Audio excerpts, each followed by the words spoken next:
podcast where we talk to smart people, but not necessarily done by smart people? That is an awesome question. This one goes down probably on one of my top 5. Hey, I like nutrition. I like to eat food. This is the coolest thing ever. We're going to do this forever. I wish I paid more attention in that class. You know, I'm going to be honest, I don't understand that. As a man, I don't get it. Welcome to smartpeoplepodcast.com. What's up, everyone? Chris here, and I'm changing up the intro because I want to catch your attention. We are calling on any regular listeners, any super fans out there, to reach out to us at smartpeoplepodcast@gmail.com. We want to loop you in to this small group of about 50 to 75 super listeners that we're going to be interacting with, surveying, chatting with, Skyping with, to try to get a sense of what it is you like and what it is we can do more of. How can we grow the show? How can we make it better for you? What do you want to hear? All these things. And it's not just going to be a take relationship. We've got giveaways, free books, gift cards, all types of fun stuff. And if you have a business or a website you're trying to get out in the world, we'll mention it on our show. But really, we're trying to connect with those that feel like this show is a consistent part of their life, that they're getting value out of, and they want to help make better. So if that's you, reach out to us, smartpeoplepodcast@gmail.com. All right, thanks so much. I appreciate that. Now, what are the goods we have for you today? Today on the show, we are interviewing Lisa Mosconi, and we're talking about how to eat for your brain. Lisa is the author of the brand new book, Brain Food: The Surprising Science of Eating for Cognitive Power. I was really excited to have Lisa on because she is an expert in feeding our brain, and she really knows how to get down to the chemical level of food. So Lisa Mosconi is the Associate Director of the Alzheimer's Prevention Clinic at Weill Cornell Medical College. She is also an adjunct faculty member in the Department of Psychiatry at NYU School of Medicine and in the departments of neurology and nuclear medicine at the University of Florence, Italy. Previously, she founded and was the director of the Nutrition and Brain Fitness Lab at New York University School of Medicine. She holds a dual PhD degree in neuroscience and nuclear medicine from the University of Florence, Italy, where she is from. Oh, and she's a board-certified integrative nutritionist and holistic healthcare practitioner. Wow. That's a bio. But I wanted to get it out there because she gets into the weeds just like we love it, just like we like to learn about. And I believe she has the background, the knowledge, the multiple PhDs to back it up. And when it comes to food, there's so much out there. It's really important to talk to people we can trust. So we're going to be covering everything from why glucose isn't actually that bad for you. We're going to ask the question you all want to know: are sweet potatoes healthy? What's the best food to eat for choline? What the hell is choline? All these really in-depth but interesting questions on how to make our brains and bodies perform at their peak. So let's get into it. We are at smartpeoplepodcast.com. Head on over, sign up for the newsletter. We've got some goods coming out. And please, again, reach out to us if you're a super fan or a longtime listener. We want to connect with you, and we will make it worth your while. Here we go. We are talking to Lisa Mosconi on her new book, Brain Food: The Surprising Science of Eating for Cognitive Power. Enjoy.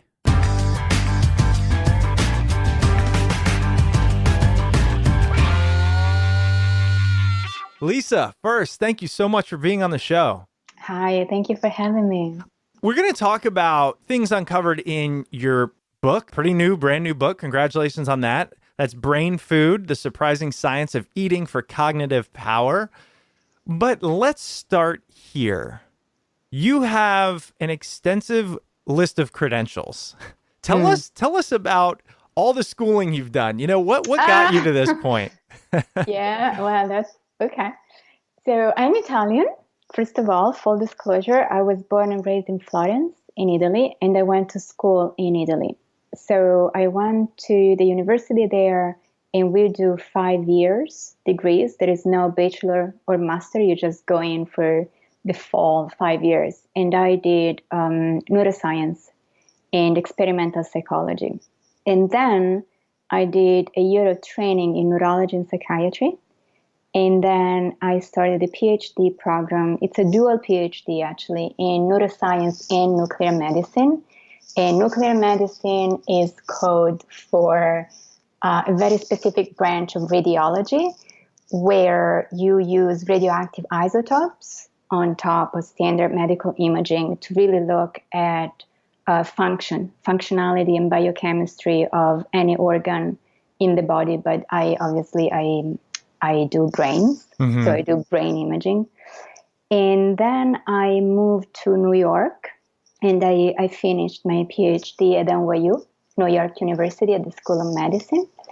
And then I was hired right away as a faculty member. So I was an assistant professor there in the Department of Psychiatry. And I was in charge of the Family History of Alzheimer's research program at NYU.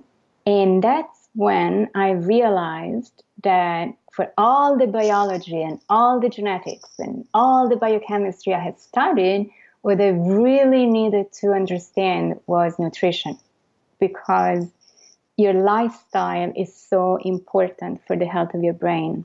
And so I went back to school and I studied, I'm now an integrative nutritionist, but mostly, and we were just talking about that, I think what I realized is that, yes, that's true. I never studied nutrition formally during my PhD or at the university, but I had so much chemistry. I studied so much chemistry, and really nutrition is chemistry. So that's something I never fully realized or appreciated until I started looking into diet and nutrition, and specifically in brain nutrition for the brain. Mm-hmm. And then I moved to Weill Cornell, where I'm now, I'm the associate director of the Alzheimer's Prevention Clinic in the Department of Neurology. I'm also a professor of neurology and neuroscience. And what we do is really to combine standard medical care optimized for Alzheimer's prevention, and that really includes lifestyle modifications and interventions as well. So diet, physical activity, intellectual stimulation, stress reduction, but also vascular risk management is really important. So you encapsulate kind of all of the lifestyle things in this role. Yes, yes. There's the biology, but there's also behavior, how you live your life, and the fact that your choices really play a big, big role in the health of your brain. Sure. And I think that idea is really coming to the forefront. I think most people now fully understand that. And that's why I wanted to have you on, because I wanted to go really in depth from somebody who's been studying this for so long. But one of my favorite things to do on this show is to go all the way back and ask some early on questions. How do you think your upbringing, coming up in Italy, how do you think your upbringing affected or impacted your trajectory leading you to where you are today, which is really food, epigenetics, things like that? It certainly had a big impact on me. When I was doing my PhD and I started working in Alzheimer's prevention, my grandmother started showing signs of dementia. And that's why I really felt that I really wanted to work in the field. And then I moved to New York to, just to have more opportunities for growth professionally. And I just was not prepared for the American diet. I was not. It was very shocking for me. I pretty much grew up following a Mediterranean style diet, and tons of veggies and fresh fruit. Everything is organic. You don't need to look for organic produce. Everything is just naturally organic. And then clean water, no soda. You eat fish. You have grains. Healthy grains, whole grains. And then all of a sudden I was here and there were donuts everywhere, and people would drink these enormous coffee drinks with cream and sweeteners and these amazing chocolate chip cookies. Mm-hmm. It was a disaster. Within a few months, I just could not think straight. So did you quickly fall into that trap of eating those types of food? Yeah. Yeah. For sure. And, I was a student. I had no money. Oh, right. I can't afford to buy organic apples on a student salary. I couldn't. And so I think what everybody else does. You eat at the local cafeteria, or basically they load you up on cookies. And within just a matter of months, I just couldn't work. I just could not function. I was constantly tired. I was having sugar crashes all the time. My attention span was dramatically reduced. I was used to maybe working 12 hours straight without problems, so reading and doing statistical analysis and memorizing and looking at scans, and I could barely make it through an hour. Wow. And yes, and I never thought that it was my diet causing the problems. And when I realized that, I was like, ooh, this really makes a big difference. So I switched back. And I went back to kind of my original diet, and very, very quickly my brain also started working again. Sure. And that's what got me to think about nutrition and cognitive decline, because I was really experiencing, my performance was not what it used to be, and it was very strange for me. Yeah, and that's one of the things I want to talk about. And then I was curious what got you interested in Alzheimer's, but it sounds like that experience with your grandmother was a trigger for that. Also, I think it was mostly by chance. I was doing my fellowship and my clinical fellowship in neurology and nuclear medicine as well. I forgot that part. And they just got a huge grant to look at Alzheimer's and specifically early detection of Alzheimer's disease, because you can use brain imaging to look at people's brains when they're in their 40s and 50s and show that they do have Alzheimer's pathology in their brains.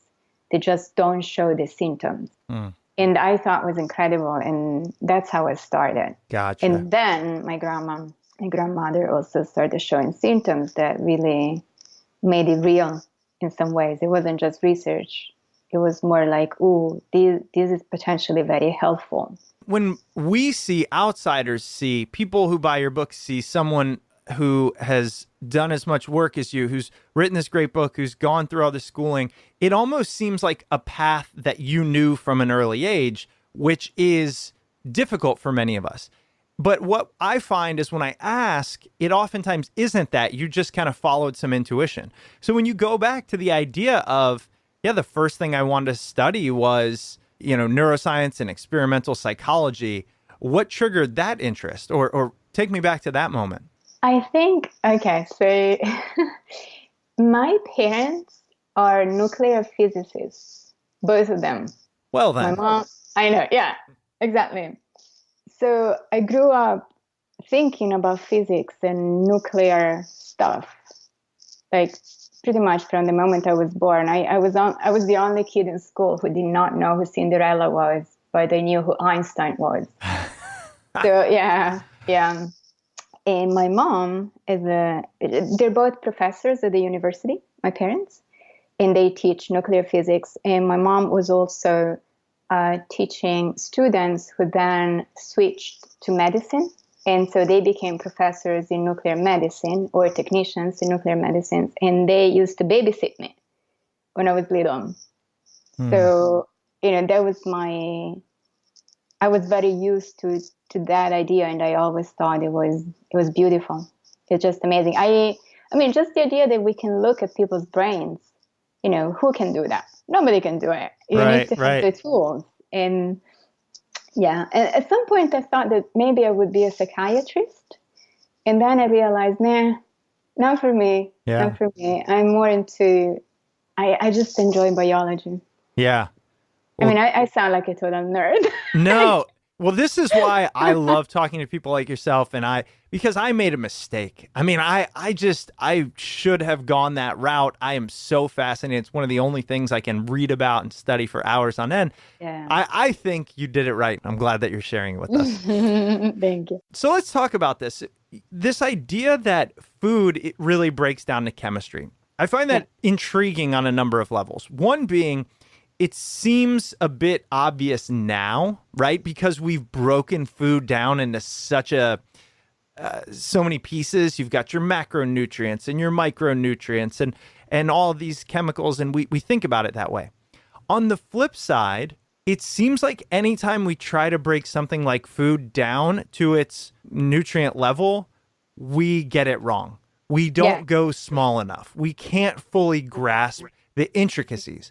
Where do you think we fall on that knowledge spectrum of what food really is and how much we know about it? I think we know a lot about food and nutrients. I also think we don't translate the knowledge into actionable items that always make sense.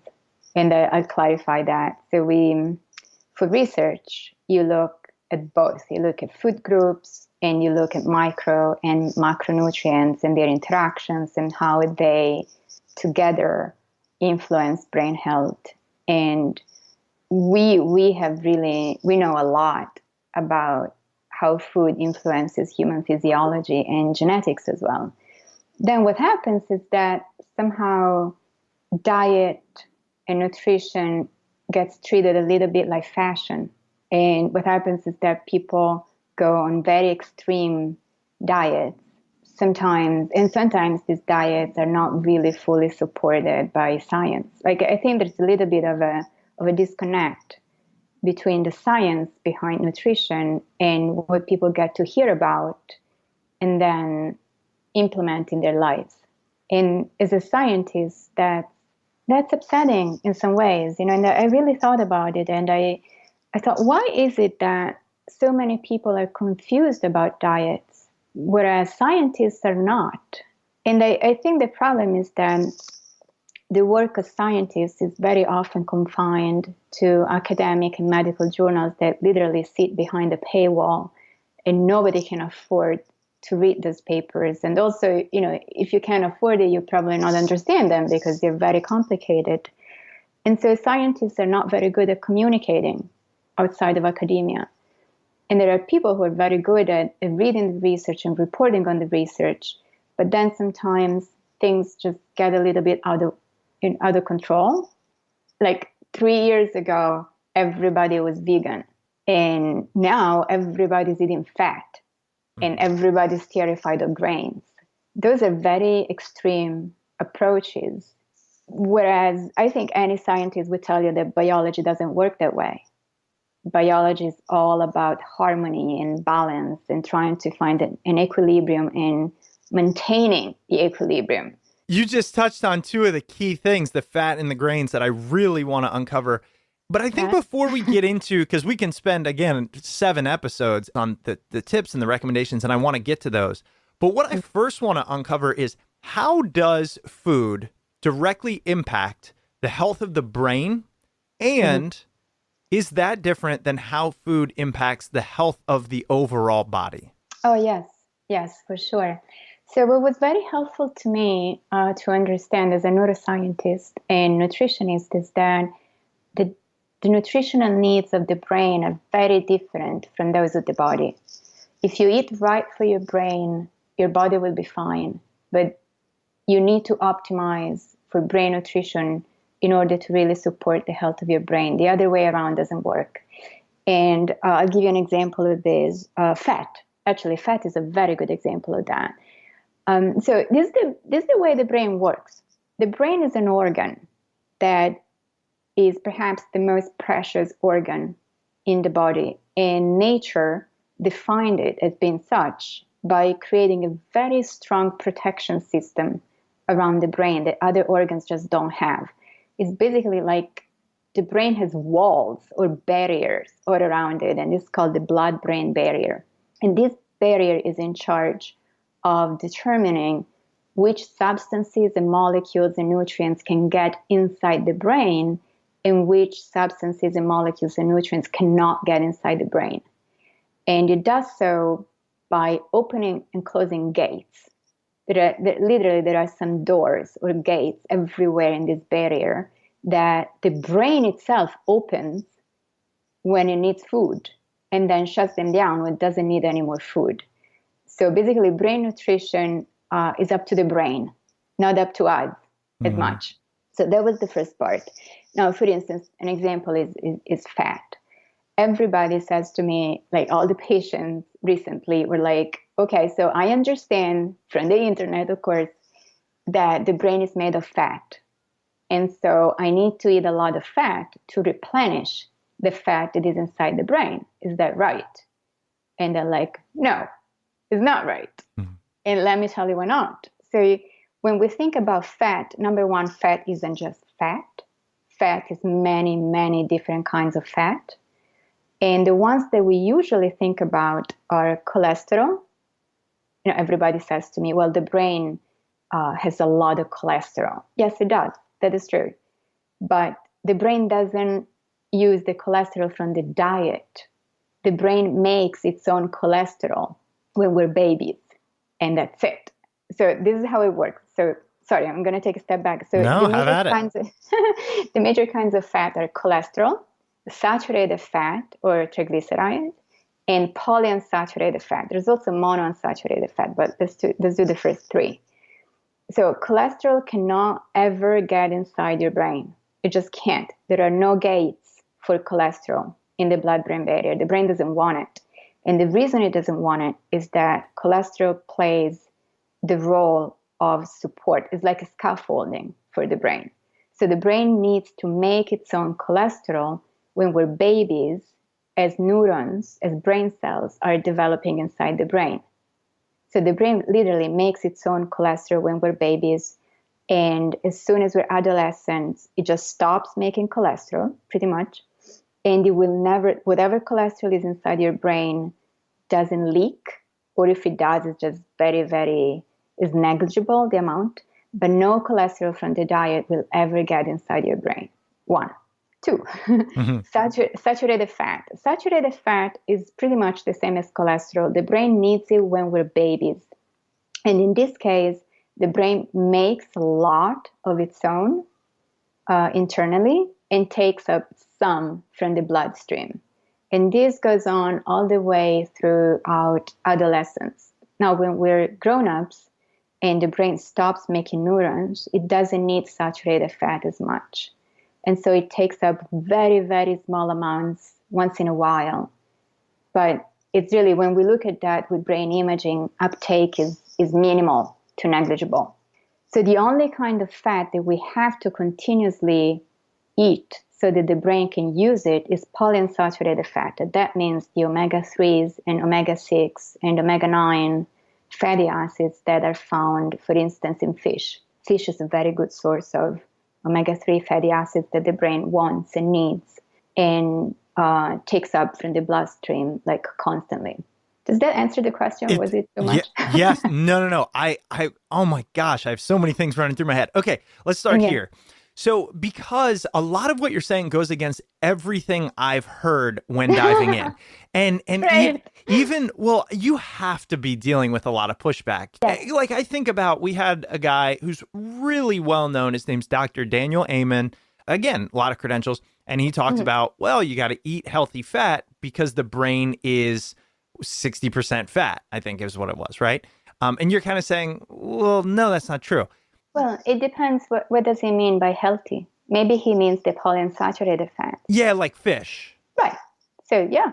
So you're saying that eating certain types of fat do go to the brain, but then the fats like cholesterol and saturated fats don't, and therefore aren't useful necessarily for the brain. Yes. Okay. Exactly. Now, what about the body? Like, tell us about the difference, because I've heard a lot about cholesterol recently. I'm reading a book by Dr. Natasha Campbell. It's about the GAPS diet. I don't know if you're familiar with that. She talks about, you should eat 4 egg yolks a day minimum as an adult. The cholesterol is great. And every cell in our body uses cholesterol. And so I understand that idea about the barrier and cholesterol not getting into the brain. But what about the cells of the body? Is there a difference in the needs that has? Yes, there is a need. Cholesterol is used in the cholesterol is needed in the rest of the body for many things, including hormone production. I don't know if you necessarily need to eat 4 eggs a day. That sounds like a lot of eggs. Right. But so the major difference, I think, is that the rest of your body can burn fat to make energy, whereas the brain cannot. So for the other organs in the body, fat doesn't just have a structural support, but also has an energetic function. So other cells in the body can burn fat through a mechanism that is called beta oxidation that converts fat into energy and produces ATP, whereas the brain is not able to do that. The brain can only, pretty much, by and large, can only burn glucose to produce energy. So which is why we crave simple sugars. Yes. Okay. What are your recommendations then? Because it sounds like feeding the body and feeding the brain are really two separate tasks, if you will. And so how do we integrate the two, given that we need to feed both? I think as long as you eat for your brain, you're also eating for the rest of the body. Like cholesterol, for instance, doesn't just come from eggs. It comes from fish, for instance, right? Mm-hmm. So if you eat fish, you're going to make both your brain and your body happy. Eggs, I don't think you need to overeat for your body in general, but a couple of eggs here and there are good for you. Actually, eggs are a source of many nutrients besides cholesterol, and many of the nutrients are good for your brain. Mm-hmm. Like, for instance, eggs are very rich in B vitamins, and B vitamins are really good for the brain as well. Like choline is a very important B vitamin that we don't get to talk about as much, but is actually needed by the brain to literally make memories. Do you know how that works? No, I'd love to hear it though. Oh, good. So the brain uses neurotransmitters, and neurotransmitters are chemicals that literally jump from neuron to neuron, from brain cell to brain cell, carrying information throughout the body. And they're very specialized. So some neurotransmitters like serotonin keep you happy and make you sleep. Then there's a neurotransmitter called dopamine that is responsible for movements, for coordinated movements, and also for reward-oriented behaviors, like when you play video games, for instance. And then there's a neurotransmitter that is called acetylcholine that is needed to make memories in the brain. And if you think about it, acetylcholine means there's a sugar that gives you the acetyl group and a molecule of choline, and choline, or choline in English. Yeah, I call it. I've heard of it, choline. Choline. Yeah, choline in Italian. But it's a B vitamin, and the B vitamin needs to come from food. And then the brain takes these two things and puts them together and creates the neurotransmitter that gives you memories. So a lot of what's going on inside your brain is really based on food. And as neuroscientists, we don't necessarily think about it as food, but the only source of B vitamins, is from food. Food is the only source of B vitamins. So, it's funny you say that, because everybody has heard of dopamine, serotonin, oxytocin, norepinephrine or epinephrine and all that. You never hear of choline or acetylcholine ever. Right. Well, I mean, it's not as, speaking from kind of that, again, outsider perspective. Yes. And it's very strange to me because, we're an aging population and we're facing an epidemic of Alzheimer's disease. We now have 5 million patients with Alzheimer's in the United States alone. And we think the estimates say that we're going to reach close to 15 million by the year 2050. And the only drugs available for Alzheimer's are based on acetylcholine. Yeah. Wow. Yes, a common symptom of Alzheimer's is that patients don't remember things and they have a lot of trouble with memory. And so what these drugs do is that they tend to potentiate the action of acetylcholine in the brain. There are recent statistics that I would say up to 80% of Americans are actually deficient in choline. And now a quick word from this week's sponsor. This week's episode is brought to you by Casper Mattresses. Casper is a sleep brand that continues to revolutionize its line of products to create an exceptionally comfortable sleep experience one night at a time. With 3 mattress models, the original Casper, the Wave, and the Essential, Casper mattresses are perfectly designed to soothe and cradle your natural geometry. Not to mention, the breathable design helps you sleep cool and regulates your body temperature throughout the night. And it's delivered right to your door in a small "how did they do that" sized box with free shipping and returns in the US and Canada. But the best part is that you can be sure of your purchase with Casper's 100-night risk-free sleep on it trial. After all, you spend 1/3 of your life sleeping, so you should be comfortable. Get $50 towards select mattresses by visiting casper.com/smart and using SMART at checkout. That's casper.com/smart. Offer code SMART for $50 off your mattress purchase. Terms and conditions apply. And now back to the episode. Okay, now I guess we have to ask then, how do we increase our choline intake? Well, so there are many ways to do that, and a good part of that is by eating foods that contain it. And like, for instance, we just mentioned fish. Mm-hmm. Fish is a very good source. Eggs are actually also another very, very good source. Let me see. There are many. Peanuts are also good sources of choline.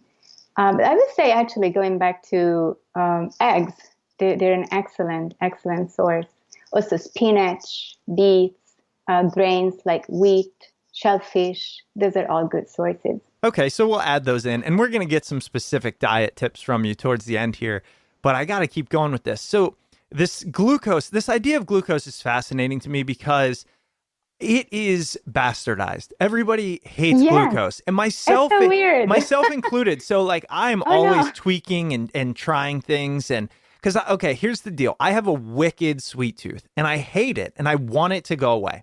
So I've been really digging into the microbiome and how what you eat grows certain bacterias, and they're going to want simple sugars, and that's why you have cravings. So I've been on this almost no sugar diet for 3 to 4 weeks. Feel pretty awesome. Added some fruits back in, but now you're telling me, well, look, you need the glucose for your brain. And so what I'm wondering is, if it were up to our brain, could we just eat sugar, like eat honey, right? Like a cup of honey a day and be good to go? Well, there's more to the brain than just glucose. I think glucose serves two very important functions in the brain. The first function is that the brain, the typical brain, under normal physiological conditions, uses glucose, not white sugar. Glucose is a very specific kind of glucose as the main energy source. And up to 99% of brain energy is actually derived from glucose, usually, because also, like we were saying, the brain cannot burn fat for energy. Mm-hmm. But the thing that I find a lot of people haven't heard about, don't realize perhaps, is that glucose is converted into a lot of things besides energy in the brain. So we were talking about the neurotransmitters. And so the main neurotransmitter in brain is called glutamate.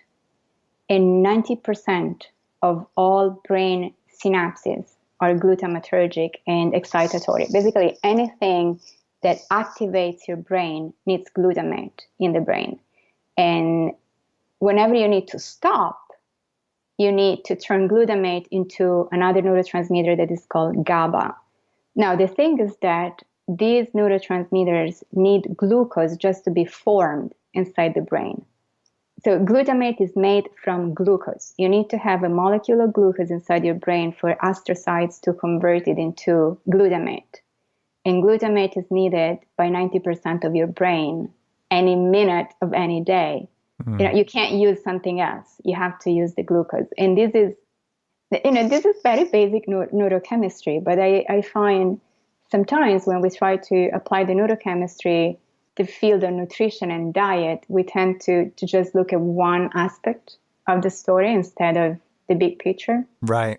The brain took millions of years to evolve, and nature has decided that glucose is important for the brain.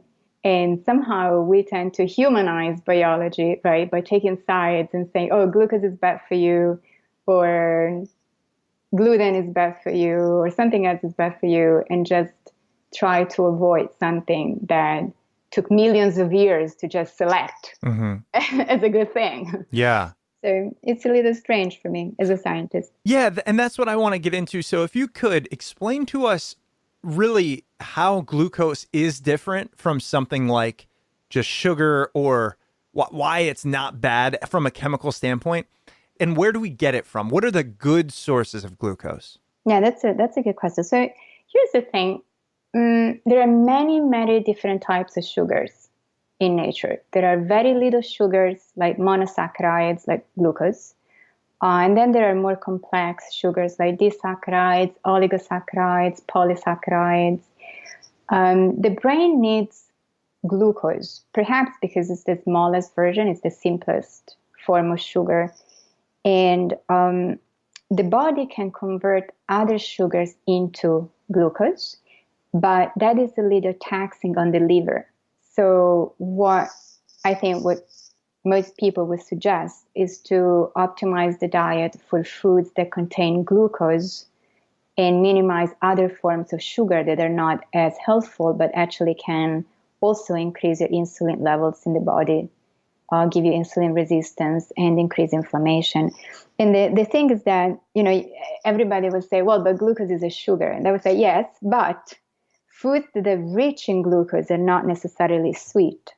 So the best sources of sugar are not obvious, or of glucose are not necessarily obvious, like onions are an excellent source. The ratio of glucose to other sugars is very, very high in favor of glucose when you're eating onions, or turnips, or something called the rutabaga, which I had never heard about until I moved here. Red beets. Red beets are incredible sources of glucose. Just one small red beet alone contains 30% of all the glucose that you need for the day. Wow. Yeah. And then there are fruits, of course, like kiwi fruits, grapes, dates are good sources of glucose. And then sweeteners, like if you need to sweeten something, I would choose either honey or maple syrup or coconut sugar, which are quite rich in glucose and less rich in other forms of sugars like fructose. And the main reason glucose is better than fructose is because it doesn't have to be converted by the liver? Is that the idea? Right. It doesn't have to be converted, and also it does not create inflammation. So the way that the body burns different substrates to generate energy is that you can either, I don't want to do too much biochemistry, but... No, please do. Go for it. So what happens is that glucose is taken up in cells and then is transported into mitochondria. And mitochondria, actually, first of all, is broken down into smaller substrates. A glucose is phosphorylated. And then you get to a point where pyruvate, basically a derivative to glucose, gets into the mitochondria for energy production. When you burn fat or other substances, the process is not as efficient. And so cells, yes, they do produce energy, but they also produce more free radicals at the same time. And free radicals increase oxidation throughout the body, and oxidation increases inflammation, and inflammation is bad for you universally. Right. And so when people say you shouldn't eat that much sugar, they mean white sugar, like white sugar, white bread, white pasta, baked goods. These foods contain a lot of refined sugars. And the problem with refined sugars is that they really create inflammation in your body, whereas more natural and more gentle forms of sugar do not, because they don't impact your insulin levels as much. And that's usually sugars that come from complex carbohydrates, like, for instance, grains, but also, I'd say, sweet potatoes. Quick question, are sweet potatoes good for you? Yes. And I will tell you why, actually. They have a really good balance of fiber to sugar, so they don't impact your blood sugar levels as much. And they're also very rich in antioxidant nutrients like vitamin A or beta carotene. And so if you think about longevity, there are literally communities of centenarians all over the world. And one of these communities that is very famous is in Japan. I don't know if you heard about the Blue zones? Yes, Yeah. one of the blue zones is in Japan, in an island called Okinawa. Mm-hmm. And they're very famous for the purple sweet potato. So they eat sweet potatoes constantly, and especially a kind of sweet potato that is purple, like a really, really dark purple. Mm. And that pigment that gives the potato that beautiful purple hue is also really strong antioxidant, like very similar to the anthocyanins that we get in cherries. You know, they're so dark and they're so good for you because those nutrients are also antioxidant and they also have anti-inflammatory properties. So yes, I think sweet potatoes are, if you feel comfortable eating carbohydrates, they're a very good source of carbohydrates. But and see, this is the problem though. This is what I'm trying to figure out is even when you say if you feel comfortable eating carbohydrates, like Because you're what does not. that mean? Like, well, no, I mean, of course I am. Like, I love them. And the reason I asked specifically about sweet potatoes is again, on this diet thing that I'm doing, you can have sweet potatoes. So I've been eating one a night because they're my dessert now. Like I've cut out, I've cut out every fake sugar there is. It just hasn't happened. And I learned that if you bake a sweet potato, the starches convert to sugar more if you bake it low and slow. And so, as opposed to if you fry them up real quick.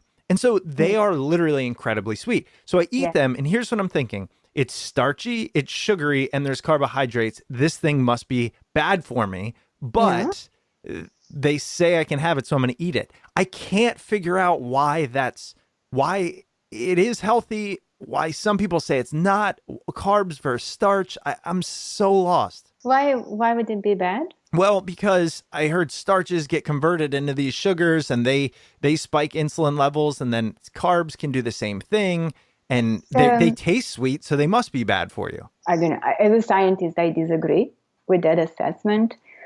Everybody has a different response to carbohydrates and sugars. So the glycemic response has a very, very variable profile in the population. And some people respond very quickly, so their insulin levels change very quickly accordingly. Some people are better at metabolizing carbs, and that's really based on your own DNA. There are populations that literally evolved based on sweet potatoes and tubers, and they contain, and their DNA evolved in such a way they produce a lot more enzymes that are able to convert whatever nutrients they find in the sweet potatoes into health, literally. So in part is your own body's response to the foods you eat, and in part is your overall diet. So if you have diabetes, then yes, you need to be careful with carbohydrates because you're predisposed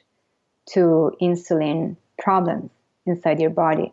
If you're not a diabetic, if you're not pre-diabetic either, then complex carbohydrates, I don't see why they would be bad for you. You know, the thing I'm trying to uncover and thinking about literally turning this into a new total podcast is because there's so much out there. In a perfect world, we would take every expert in the world, put their information side by side, determine which ones are right, and have this knowledge, right?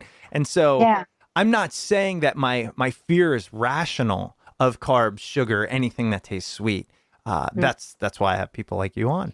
Right. It also, I think something that usually gets lost in these conversations is quality, right? We don't focus on the quality of the foods we eat or the quality of the nutrients we eat and how close to nature they really are. We, as a society, we tend to eat an enormous amount of processed food. And I personally have a lot of issues with processed food and refined grains and sugars and refined oils. All the manipulations, all the chemical rearrangements that man introduces into the foods we eat are not necessarily safe. There is not a lot of research done on it, but I think there's a good reason to make a distinction between healthy carbohydrates and unhealthy carbohydrates. And the word healthy and unhealthy is a very human extrapolation of something that is not inherently, it's neither good nor bad. It's just something that happens in nature. Right. And we do know that refined sugars are absorbed in the bloodstream much faster.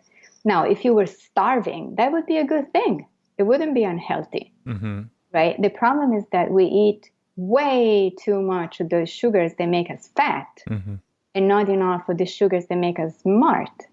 We as a population, we're just completely out of balance with our diets.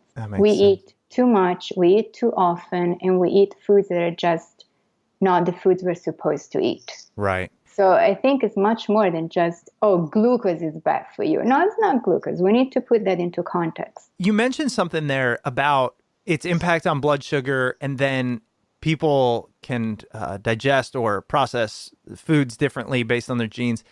Do you have any tips or recommendations on how to find out which diet works for you or which things work for you? And the reason I ask is because I've always said, like, I have an iron stomach. I can live off pasta for a month. I can drink a venti dark roast with 7 espressos. I'm otherwise healthy, but I want to make sure I'm doing the right things. And it's hard to know what those are when you're not, your body doesn't scream at you when you eat the one wrong food. Yes, I think that's a really good point. And it's even more difficult when you're thinking about brains, right? Because Right. So as a society, we're comfortable with the idea that we feed our bodies, and that if we eat the wrong foods, eventually we'll get fat. And we realize that we're doing something wrong. But we're less comfortable with the idea that we feed our brains at the same time, because the brain, you just can't see it. And that's why it's so important for me in my research that we're able to do brain imaging and correlate your diet with the health of your brain the minute you walk in the door. Right. So I think research in that respect is still growing. There are more and more people who are interested in doing this. And when I started using brain imaging to look at diet and nutrition, everybody said I was crazy. That was just kind of wasting money. And now more and more people are actually interested in doing that, and they're trying to raise funds to do it. So we need more research. But what I can tell you is what we know so far. And it's not just my work, but it's also the work of several of my colleagues who were able to look at diet and some kind of biological parameters that matters for the brain. And there's pretty much consensus that a Mediterranean style diet is actually very good for your brain. And we have published this in good journals that there are strong correlations between certain nutrients and brain health, and that other nutrients seem to have a negative effect on the health of your brain, measured as brain activity, like how active your brain is and how structurally solid your brain is. Like, is your brain shrinking? Because if your brain is shrinking, that's not good for you, right? And what kind of foods make your brain shrink? And what kind of foods prevent your brain from shrinking? That's the kind of research that we and others have been doing. And it looks like this is just summary version of a lot of work. But right. So the good nutrients, and again, good is a very human word to use, but nutrients that seem to support the health of your brain are antioxidant vitamins like vitamin A, vitamin C, vitamin E, B vitamins like the choline that we mentioned before, and then vitamin B12 and folate. That's vitamin B9. Omega-3 fatty acids, and especially the ratio of omega-6 to omega-3. If you had a lot of omega-6 and not enough omega-3s, then your diet is pro-inflammatory. So you want to reverse the ratio to favor the omega-3s, and that would be an anti-inflammatory diet. And I think these are the nutrients. And beta-carotene also is a good antioxidant that comes mostly from plants. And the nutrients that are negatively related with the health of your brain in our hands and other people's hands are fatty acids like saturated fat, transaturated fat, to some extent cholesterol in some studies, and too much sodium and too much iron, copper, and zinc. Right. I'm in trouble. I like salt. Here's the thing. Okay, so when you say saturated fat, what about something like coconut oil, which is just getting all the play in the world right now? Yeah. Go drink your coconut oil. Yeah. Oh dear. So I love coconut oil. I use it in my cooking, and for two reasons. Number one, it can take a lot of heat. So the smoke point is relatively high. So it's a very good oil for baking. Right. And it tastes good.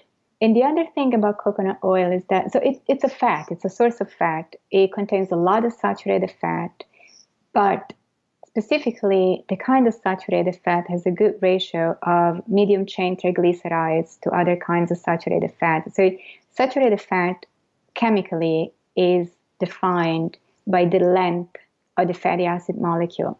You can have like a short chain, a medium chain, or a long chain. And usually short chain and medium chain triglycerides are better for you than the longer ones. They're easier to metabolize and they don't impact your cholesterol levels as much. And so coconut oil is a good source of these medium chain triglycerides.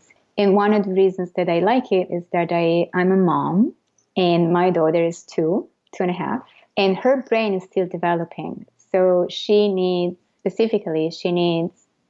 medium chain triglycerides that the brain is still taking up from food. So for me, I much rather she got this form of fat from plants or fruit like coconut than from animal products that I'm not so convinced about. So I like the coconut oil as a source of healthy fats for her. Okay. And it's good for your skin also. It's very good for your skin. But it is a saturated fat, so it isn't a source of, yeah. So it's not great. It's just mildly harmful. I don't know. It's better than other forms. No, fat is helpful to human beings. Right. The point is that, so we as humans, we developed the ability to store and burn fat efficiently a long time ago when we were just developing as humans. So what would that be, like 1 million years ago? Something like that. Right. And back then, there were no supermarkets. So the ability to store fat was crucial for survival because in winter, it was incredibly hard for our ancestors just to be able to get any food at all. The problem now is that we eat all the time and we eat fatty foods all the time. So we literally overeat, especially fatty foods that we're not supposed to be eating so much of. And going back to the brain healthy diet, I think most scientists agree that plant-based foods should be a staple in your diet and animal foods should be more of a treat. Last question, and then I just want to get some tips from your book and from the diet, but have you heard of or read or know of this book called The Plant Paradox? Have you ever heard of that book? No. Okay. The book itself doesn't matter, but there's a guy and there's a number of people that talk about the parts of plants that don't want to be eaten, right? So the lectins, sure. The idea behind it makes sense, right? Why seeds, why nuts, why legumes are tough to digest. Well, they don't want to be digested. So plants have, over this even longer than humans have been around, have created this system which is harmful to digestion, primarily supposed to be harmful to bugs that eat them, but has minimal effects, but does have negative effects on us. Has your research looked into any negative effects of plants, specifically when you talk about grains and seeds and lectins in general? No, not really. We haven't gone that deep for sure. I think what's interesting about plants is that there are parts of the plants, like you said, that are easily digestible, and some parts they're not. But in general, I think that plant-based diets are very healthy for you, and they're also really healthy for digestion as a whole. I think a good trick is to soak. Right. And that's what they say. Yeah. Seeds. Right. You want to soak them or sprout them, and then they become more easily digestible. And that, again, I think is case by case. It depends on your microbiome to some extent. It depends on the health of your gut. And it depends on what kind of enzymes your DNA is able to produce and how good these enzymes are at metabolizing these foods. For some populations, like for instance, in Alaska or the North, people like Eskimos who don't really farm, their DNA makes them fantastic at metabolizing and digesting meat, but they have a lot of troubles with grains because they're just not supposed to eat them. they're optimized for a specific diet. I think for the general population, like the American population, we're pretty good at eating a lot of different things. Mm-hmm. And plants somehow are not eaten nearly as much as are going back to the ancestors used to eat. Like, I think many years ago, the typical diet was very high on fiber, like over 50 grams of fiber a day. Mm-hmm. And America now is pretty much deficient in fiber. We are among, I think we're at the bottom of the list of fiber consuming countries, like towards the very bottom, like the last 10 on earth. And that can be right. Right. A lot of Americans have GI issues. They have problems with digestion. They're constipated, or they need to take medicines for IBS. I mean, so many people have problems with digestion, and I wonder if the microbiome has something to do with that, and the absence of fiber, and also oligosaccharides. Have you heard about it? Not really. So oligosaccharides are very specific sugars that literally feed the bacteria in the guts. So our good bacteria need oligosaccharides to just feed themselves.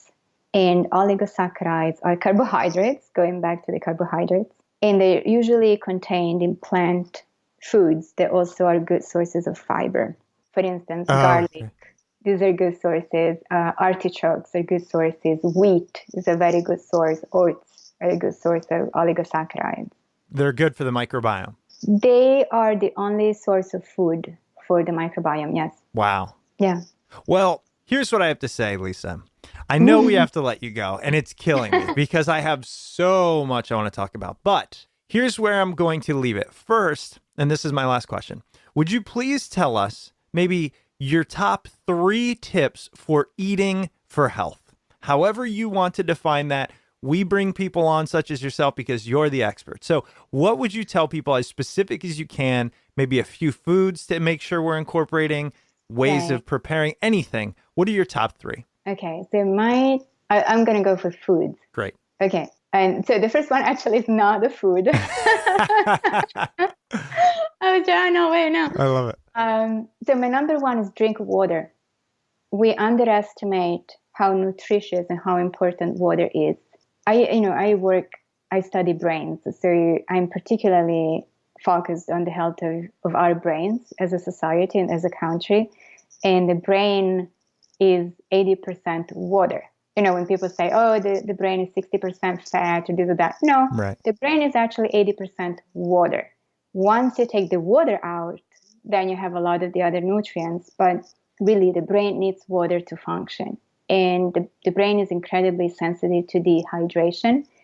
And just the minimal loss of water, like 2 to 4% water loss, can cause neurological symptoms like confusion, brain fog, dizziness, reduced attention span, even memory, like when you can't remember things. Yeah. Many times people are dehydrated.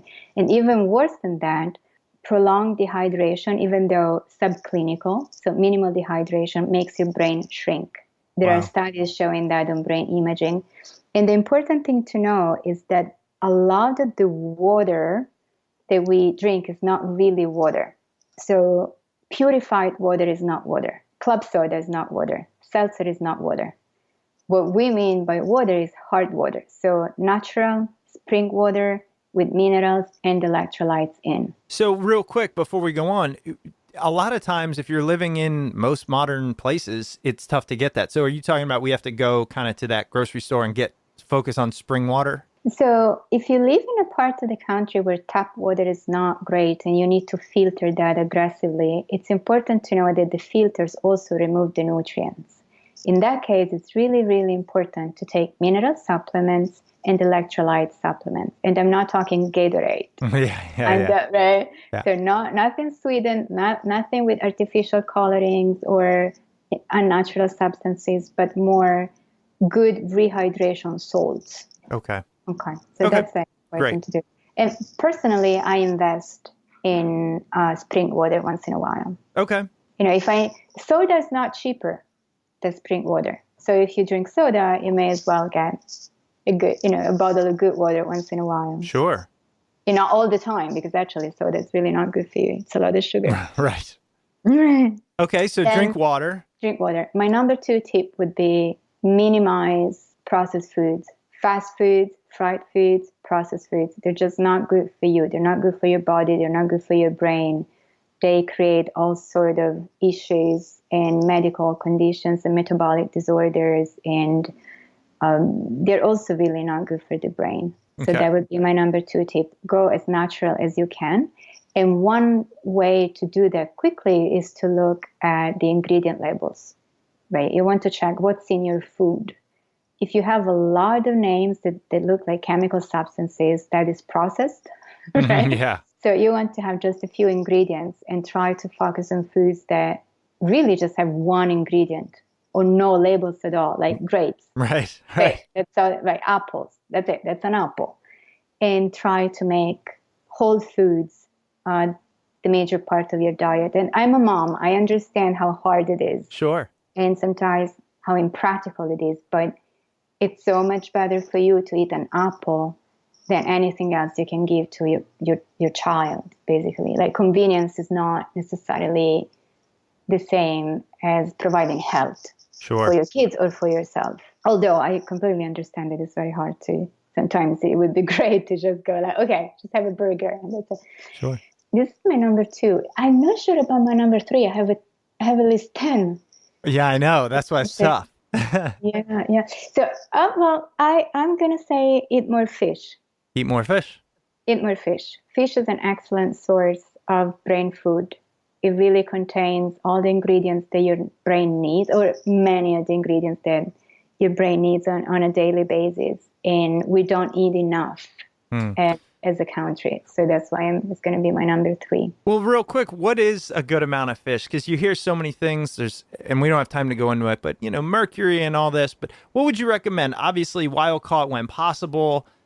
We hear these things, but what's a quick recommendation on fish? A quick recommendation. So you don't want to take a loan, right? To just put dinner on the table. So there are some fishes that are not expensive, like sardines.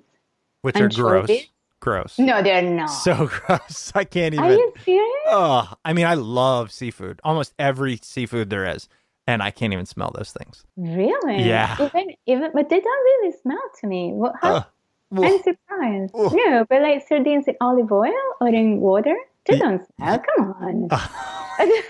All right. You know what? It's been about a year or maybe longer since I've eaten them. So I'll give it another shot because I want to like sardines. Oh my gosh. I would love to. I'll send you a link of the ones I buy. Please do. They don't smell to me. I don't know. Please do. And I'll provide it to the listeners too. We'll get that personal recommendation. Okay. Yeah, we can do that. Definitely. I can send you a link of the foods that I buy. Yeah. I love it. Regular basis. Yeah, good. Well, I feel bad because we've taken up so much of your time, but here's the deal, everyone. Like, your book is Brain Food, The Surprising Science of Eating for Cognitive Power. It just came out just a few days ago. Incredible book. Goes through all of this in much more detail. Yeah. I mean, if you want to learn about, what Lisa thinks about the paleo diet or eating grains or gluten or all of this stuff, which it's all out there. This book is for you. So we'll link to it. It's on Amazon. I can't thank you more. Is there anything else you'd like to tell our listeners or anywhere else you'd like to guide them? Are you active in social media? Do you write a lot? I mean, where can we learn more? So I have a website that is a little bit, every time I write something or I post something, it goes on my website. So I think it would be a good way to keep in touch. And it's lisamosconi.com. Okay. So it's easy to remember. And I do have a Twitter account. I like Instagram. So I can be found on Instagram easily at Dr. Mosconi, Dr_Mosconi. And Facebook. I have a Facebook page. All right. Well, we will link to all of those. And of course, the book, Brain Food. Lisa, thank you so much for your time. Really appreciate it. My pleasure.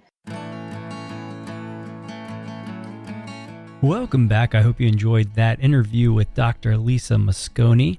Her book, Brain Food, The Surprising Science of Eating for Cognitive Power, can be found at your local bookstore and on Amazon. And as always, if you decide to purchase through Amazon, please make sure to use the Smart People Podcast Amazon link located at smartpeoplepodcast.com/Amazon. Every purchase you make through that link comes to no extra cost to you, and it greatly helps support the show. If you're looking for other free and easy ways to support the show, please head over to iTunes or Apple Podcasts and leave a rating or review. As Chris mentioned at the top of the show, we want to hear from you. So if you are a super fan, please reach out to us at smartpeoplepodcast@gmail.com, or you can shoot us a message on Twitter at smartpeoplepod. All right, that's it for us this week. Hope you enjoyed the episode. Hope you slap a like on Facebook or Twitter and all that good stuff. Tell some friends about the show, as that's the best way to help us grow. We've got some great interviews coming up, so make sure you stay tuned, and we will see you all next episode.